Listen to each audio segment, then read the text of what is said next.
Oh, this. So all of that was fairly familiar. We've done most of this stuff before. Like using the gel to bounce around. Now how is this...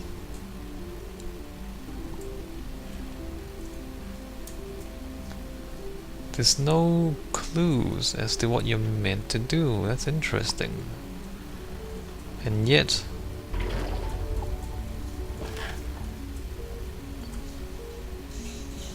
And yet it seems like people wouldn't have too much trouble anyway. What you're meant to do is to jump into the wall. And it'll bounce you across.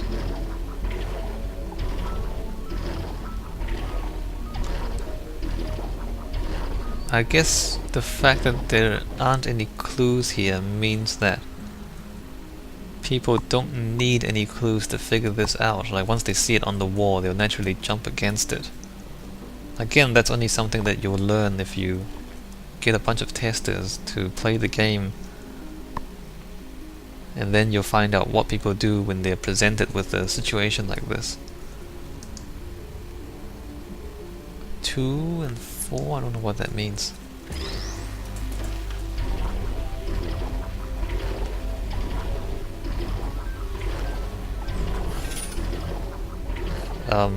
Okay, can we stop? So that's an interesting mechanic. And again, we're learning about the gel and what it can and cannot do. What did that open? Wait a minute, that opened that, I see.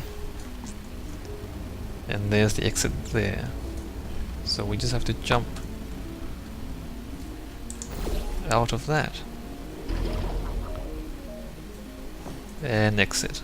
So we're learning about the gel, and you'll notice that as we were doing that, we learned that however high you fall, you will jump back out the same distance, so you can't get up to here from there. You have to get higher up to get to this higher platform. Oh, in case you got covered in that repulsion gel, here's some advice the lab boys gave me. Do not get covered in the repulsion gel. We haven't entirely nailed down what element it is yet, but I'll tell you this, it's a lively one, and it does not like the human skeleton. Huh. So, yeah, so the puzzles... So these first two puzzles are teaching us how the repulsion gel works. And as usual, you get introduced to new elements, and then things get more and more complicated as you go along. So, I guess we're now in the second half of Portal 2. I don't quite remember how long this thing is, or how long we've been here doing this. But they've added a lot of new elements. Like the first game was the portals, the buttons, the cubes, turrets. And now we have that, or there was the high energy pellets as well. Now we have that, and the light bridges, and the lasers, and now the gel. So they're adding a lot of new toys here. All these science spheres are made of asbestos, by the way. Keeps out the rats. Let us know if you feel a shortness of breath, a persistent dry cough, or your heart stopping, because that's not part of the test. That's asbestos. Good news is the lab boys say the symptoms of asbestos poisoning show a median latency of 44.6 years. So if you're 30 or older, you're laughing. Worst case scenario, you miss out on a few rounds of canasta. Plus, you forwarded the cause of science by 3 centuries. I punch those numbers into my calculator, it makes a happy face. Yes. Well, I mean, there's a light there that's shining on that surface. So again, they're kind of pointing out where you're meant to go. Here... Is this obvious? I guess it must be. There's nowhere else to go, so we're crossing here.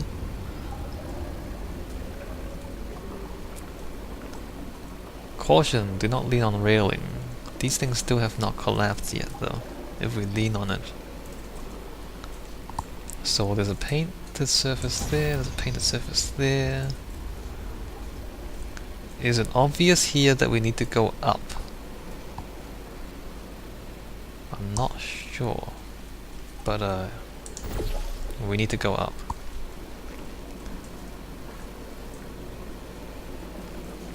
I guess there's nowhere else to go. Again, it's this Where's Waldo thing. Where...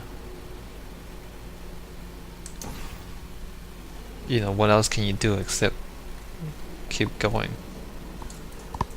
Is it a good thing? I don't know. Does it work? I guess it does, because he's the game. And you know, every time Cave Johnson talks to you, or you know, someone in the game talks to you. I like your style. You make up your own rules, just like me. Bean Counter said I couldn't fire a man just for being in a wheelchair. Did it anyway. Ramps are expensive. Right. And interestingly, let's see what's going on here. So there's a switch that leads up.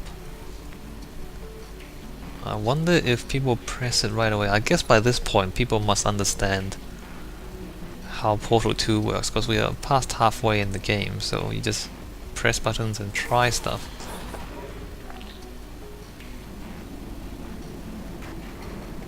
Although the fact that this falls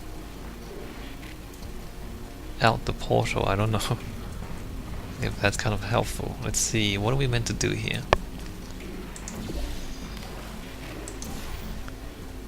We're meant to... oh, get up here, I see. And again, like, you get used to the idea, or in the last two test chambers, you get used to the idea that you can use it to jump up about this high. But if you want to jump higher, then you need to jump down from higher. Let's see, the exit is there. And...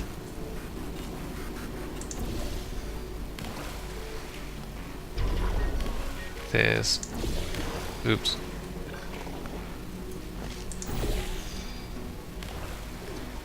Right, so you can do that. Huh, you might notice that if you don't do that, you can't get the gel where you want. So I guess in this part you learn about what you can do to place the gel where you want it. And of course we introduced this, which delivers the gel in the first place. Alright, so now that we've done that, we can get to here.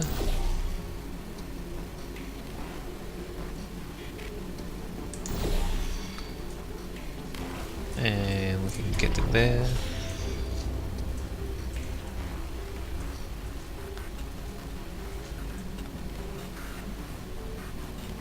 And oh, I'm just solving these puzzles now. I'm not really thinking about the architecture too much, because the puzzles are getting a bit more complicated. And I don't really have that much to say about architecture. Let me just deliberately get this wrong and see what happens.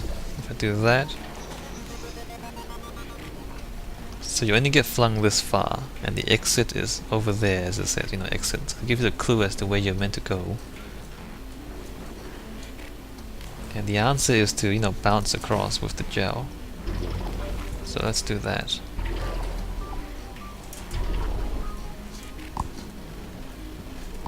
It's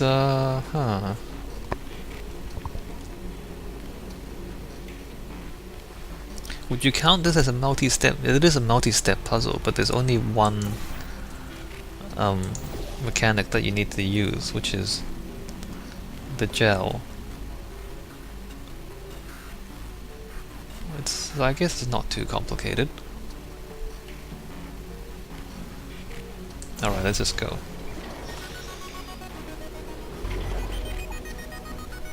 Just a heads up, that coffee we gave you earlier had fluorescent calcium in it, so we can track the neuronal activity in your brain.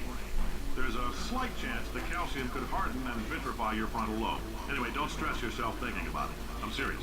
Visualizing the scenario while under stress actually triggers the reaction. Right.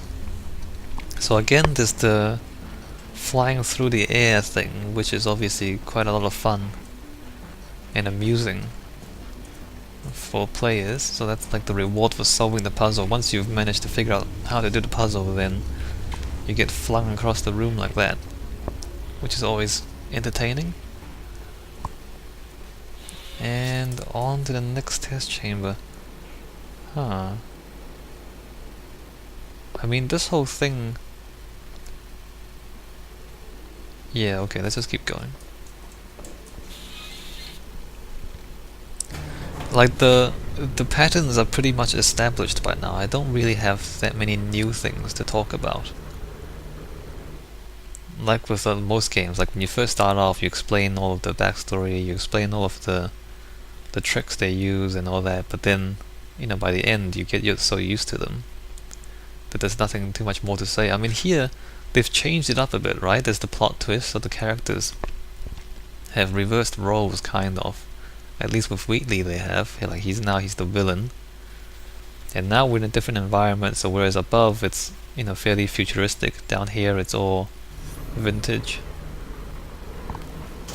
But, you know, aside from the visual changes, in terms of functioning, everything is still the same. Like, there's still the buttons, the cubes. Now, if you're part of control group Kepler-7, we implanted a tiny microchip about the size of a postcard into your skull. Most likely you've forgotten it's even there. But if it starts vibrating and beeping during this next test, let us know, because that means it's about to hit 500 degrees, so we're going to need to go ahead and get that out of you pretty fast. Did microchips exist in 1950s something? I don't think so. Maybe they did, but they weren't very advanced. Anyway, let's keep going. As I was saying, like, the patterns and mechanisms are pretty much established. Okay, so now we have this. A clear kind of liquid. What does that say? Okay, so the gel, it says you have to bounce up, and I guess you bounce up to press that switch. Which means...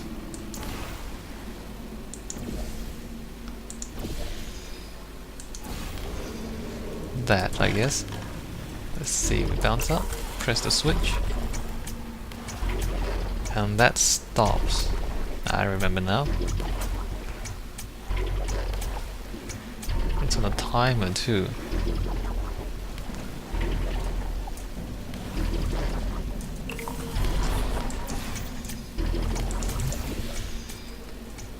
And I think the game helps you there as well, like, if